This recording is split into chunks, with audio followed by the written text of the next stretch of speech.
Hello, it's Friday, the 9th of March, 2007. This is Brian Shannon speaking from Alpha Trends Blogspot.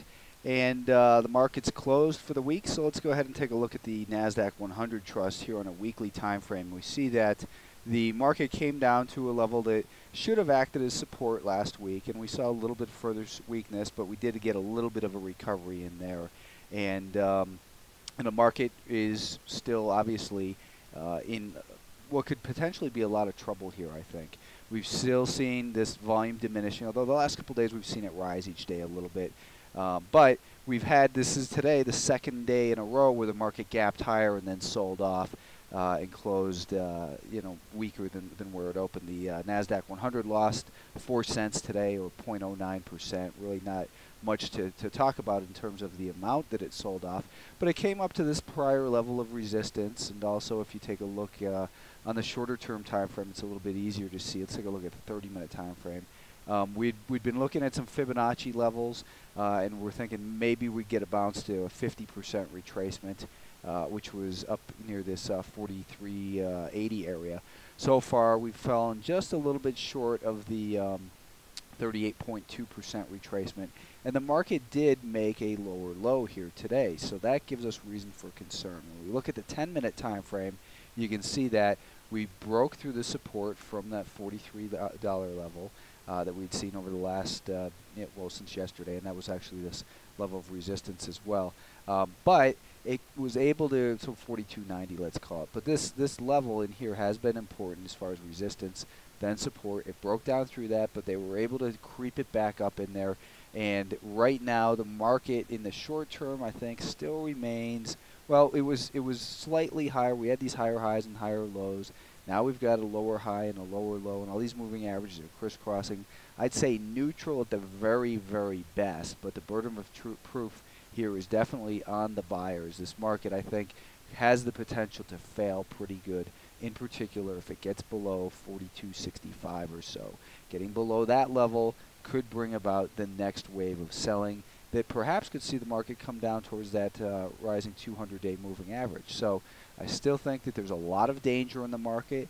I'm once again going to sound like a broken record player, but for most people, unless you're an aggressive day trader, then you ought to be on vacation this week or in last week. So there's really not a lot happening in there. We've got these gaps that are failing. So if you're an aggressive day trader, there's definitely some good opportunities in there. Particularly, right in here was probably, I think, your best trade is breaking that support.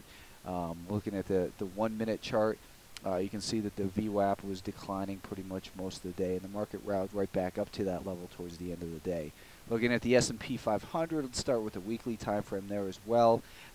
It came down to an area that we thought might potentially find some support. We're getting a little bit of a bounce in here. How high this market can rally from this quick oversold level is anyone's guess, and that's all it is. I mean, we look at the 10-day moving average and say that it often acts as resistance, but it doesn't mean it will become a resistance area. It's just an inflection point, something we want to be aware of. We want to look for evidence that the sellers are retaking control in there, and there's definitely reason to be concerned if you're long this market, because we've got that 10, 20, and 50-day moving average all heading lower.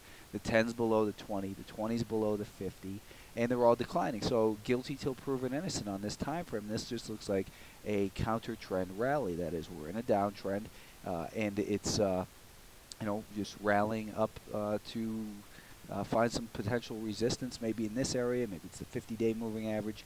Either way, I think the risks are high for longs in here, so just continue to be careful. We are seeing signs of distribution in here because we've got all these moving averages crisscrossing, and right now on the Nasdaq, it's basically 140. Breaking below 140, I think, could lead to the next shoe dropping for this market. So next week we've got to be careful. I'll probably put some stock ideas up over the weekend, and because I think we're going to see a little bit more action next week than we saw this week. It was kind of a quiet week, really. There wasn't a tremendous amount of opportunity. Obviously, there's always going to be some good opportunities in the individual stocks, but as far as the overall markets go, it's really actually a pretty quiet week. The mid-caps, MDY, let's take a look in here. And this is the area where the market did find that support at 150. It kind of broke down through it a little bit but then was able to rally. We had, on Monday we had that gap lower, and then it's been rallying up here since then. So when we look at this, you can see that we've got this big volume today, and they did close with a 32-cent gain. So, but the candle was red, meaning that the close was below the open. So there was distribution going on in there today, and we can see that more clearly here on this 10-minute time frame, because we've got all those moving averages that are crisscrossing right now. I think breaking below 151 in here puts the short-term trend clearly lower. We've got these lower highs now breaking support in here. I think that could be when the mid caps potentially do drop and maybe pretty significantly come down and at least retest these lows. So next week's going to be an interesting week. We've got options expiration next Friday. I'll be teaching a class. There's more information that I'll be putting on the blog about that. If you're viewing this video at YouTube, go ahead and make sure you put a ranking on there so it can help me get a little bit more exposure. That is with those stars. If you think it's good, give me 5 stars. If you think it's bad, then don't bother to vote. Have a great weekend. Thanks.